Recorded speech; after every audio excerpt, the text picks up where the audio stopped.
Nightmare Dungeons, Sigils, Paragon Boards, Codex of Power, and much, much more. Today, we're going to do a reaction to the official Blizzard Diablo 4 Endgame video and talk about all this and much more. Welcome, everybody. Welcome. If you don't know me, I'm BearCozy. I strive to make not only entertaining, but also educational videos. And today we're gonna do a reaction video to the official Diablo 4 video, which was released by the devs talking about all of these things. And actually there's a lot of endgame content that I want to talk about, which is very, very interesting. So if you have not got a chance to check it out, I will leave the official video link down below. Without further delay, let's dive into it. In this game into players' hands, letting them experience this massive world. A main cornerstone of D4 is play your way. As a player continues to advance through the story and into the endgame, they'll unlock a ton of brand new activities that provide meaningful progression, no matter their playstyle. So as always, for fans of Diablo, one of the nice things is you can play your way, and this actually expands, the gameplay expands into a lot of different things. As I've mentioned in the beginning, we have Nightmare Dungeons, we have Sigils, we have Paragon Boards, which is the new thing. If you've played Diablo 3, where Paragon was linear, we're going to talk a little bit about that. Now we have Paragon Boards, and then of course we have the Codex of Power, which is really awesome as well. So Diablo 4 brings a lot of new things to the very familiar Diablo universe. Players to be able to keep progressing in the narrative of the game. Alongside that, the whole team has worked on crafting a variety of different experiences players can pursue. We're going to have an entire world of Sanctuary for our players to offer. There's going to never be an absence of something to do. And that is really amazing in my opinion. Having always something to do is awesome.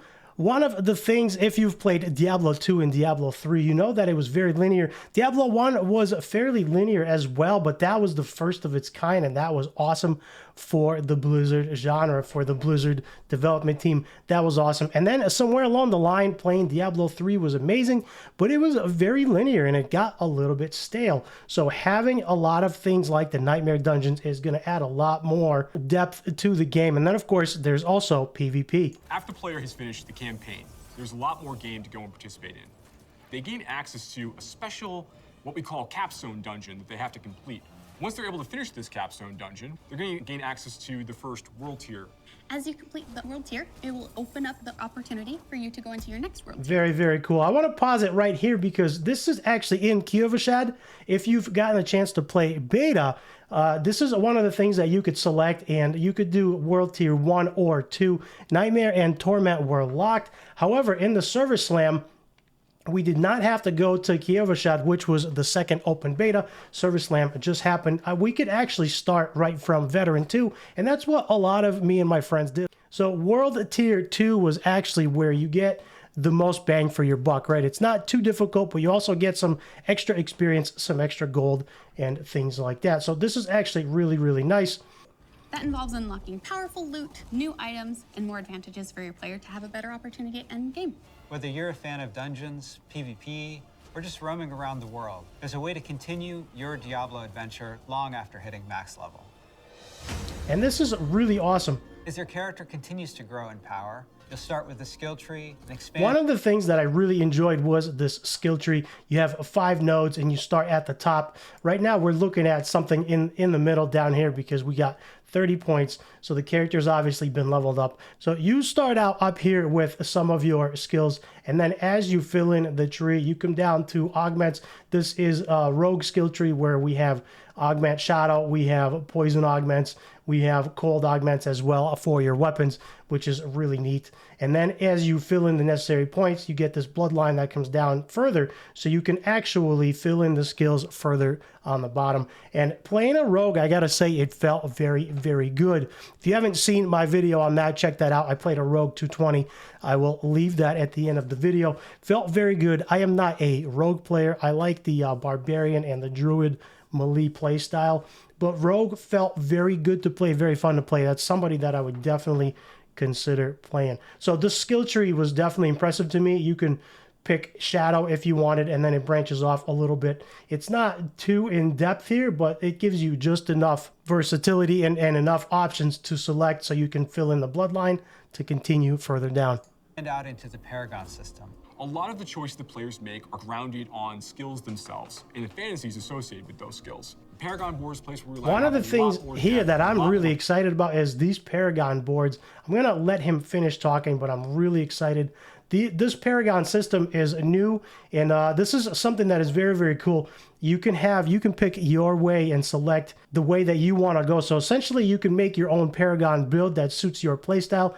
I'm sure we will have optimal builds, but you do have that option to pick whatever you like. Customization, many more options as you go.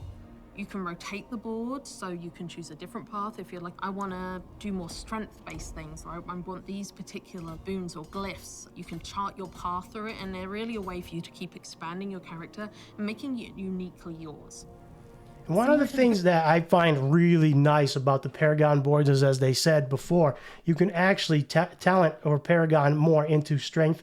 I want to actually find this back again. You can go into augments, focus more on augments, less on strength, which will enhance your augmented abilities, right? So there's definitely lots of choices for you to play there, which is very, very nice. Your character and making it uniquely yours. Exactly. Similar to the Paragon Boards is the Codex of Power. It's an in-game system that holds the aspects. So the Codex of Power, I've got to experience this a few times on a few different characters. During the 2 betas, I actually played the Druid, I played the Rogue, and of course I played the Barbarian. What I did not get a chance to try because of lack of time for me personally is the Sorceress and the Necromancer, but I had friends that played both of those classes and they really enjoyed them. And the Codex of Power you actually get by completing certain dungeons, and they do provide you with strong boosts. Related to the character. You are able to complete a dungeon, and they will have a chance to drop an aspect that you can pick up. And what this allows players to do is take items they're finding in the world and make them more powerful, turn them into legendary items. It's really special to discover what kind of playstyle really means the most to you. Yes, so that was really good. Codex of Power, I really enjoyed. Now, keep in mind, as you are adventuring, the Codex of Power can drop for different classes, so it does not necessarily have to drop for the class you're playing at the time, but you will have it available for the other classes if you choose to play a different class in the future. Nightmare Dungeons, jumping into Nightmare Dungeons, I am really excited about this. Every part of Sanctuary is fulfilling and satisfying. Dungeons in particular are really close to my heart. Nightmare Dungeons are going to give the players the opportunity to experience a dungeon that they might have already experienced in their past playthroughs. They'll enter the dungeon with a found sigil that alters the playstyle and the intensity of the dungeon. Man, this is really awesome. The sigils are going to enhance the playstyle and the difficulty of the dungeon, which is going to be very interesting. And I'm sure we will have lots of different sigils for different dungeons, which means a slightly different experience every time you play. More difficult, and they have additional objectives, and then they also have affixes, which add a degree of difficulty for you and your group to work through. One of my favorite affixes that you can find in Nightmare Dungeons is actually called Hellgate. Occasionally, these portals will open up throughout the area that will just pour out different monsters that aren't native to that region for you to also be dealing with while you're trying to handle everything else. That's awesome.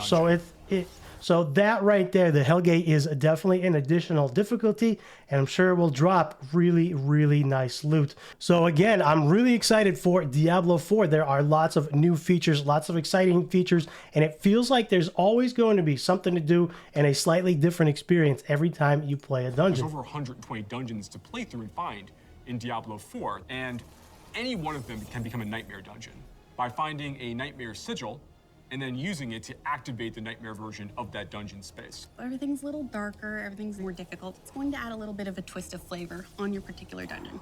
That is absolutely awesome. I am super, super excited. The game launches in a couple of weeks, and I cannot wait.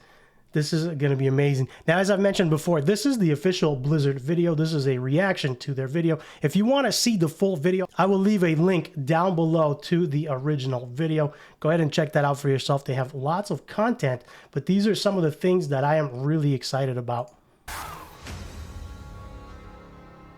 There's some targeted activities in Diablo 4 that suit what you're feeling in the mood for. The Forces of Hell are starting to have more influence in certain parts of Sanctuary in the vast interconnected overworld of the experience. And as the players are going into Helltide areas, you're going to find even more powerful monsters. And by killing them, they'll be able to gain these special shards they can take to go and use to purchase these big rewards that are available at these caches that are found literally throughout Helltide areas. One of the awesome things, speaking of exploration, open world exploration in the Sanctuary, one of the things I really enjoyed was not only the world events, but also the world bosses. The cool thing about the events is you don't need to be in a party with someone. You can just come upon that event, which is in the open world as you are exploring. You will find players that are all focusing on that particular event to complete it before the time runs out. And since we don't need to be in a party, we are all working together. Everyone gets the reward just by participating, which is awesome. The other awesome thing about this game is, of course, the world bosses. Now, the world boss attempt that I've tried 3 or 4 times, we were unable to kill Ashava, but the world boss was really, really strong. But that is actually one of the favorite things for me playing Diablo 4, because it brings a totally new, unique experience to the game where everyone is playing together, regardless of whether they're in a party or not. They are all playing together, trying to take down the world boss for really awesome loot. So the open world experience actually adds a really nice element to it without the game being too linear. Sky darkens and the rivers run red, meteors fall from the sky, and the monsters get harder. We really want to create new experiences for the players. Fields of Hatred. In Diablo 4, we have a focus on the world of Sanctuary. And there are parts of that world that we call the Fields of Hatred, where Lilith's presence in Sanctuary has begun to seep through and manifest these poisonous areas throughout the world. When players go to these regions, they get to engage in player versus player conflict. These offer opportunities for the player to collect shards. That's But awesome. So there is there's a little definitely bit of a catch. PvP in this game. If you are into PvP, you can definitely participate. I'm not a huge fan of PvP. I like the PvE aspect because it's super relaxing to me. But if you enjoy PvP, there's definitely some of that. In order to get these shards back to town, you will need to purify them. Other players will definitely know that you're attempting to purify your shards, so you'd better be prepared to fight if you're going to be playing any PvP, and be prepared that you might lose some stuff in the meantime. Launch is just the beginning. One of the things we're really focused on is creating a living, breathing set of updates for players to engage with after the game has gone live. It's really just going to be a way to keep coming back and experiencing more Diablo 4 in fresh ways. We're really eager to hear all of your experiences and just enjoy the entire story with you all. So this is really, really cool. I am super excited for the Diablo 4 gameplay to actually play the game. Launch is coming very soon. So there we go. There are lots of things in this game to look forward to. Lots of endgame content.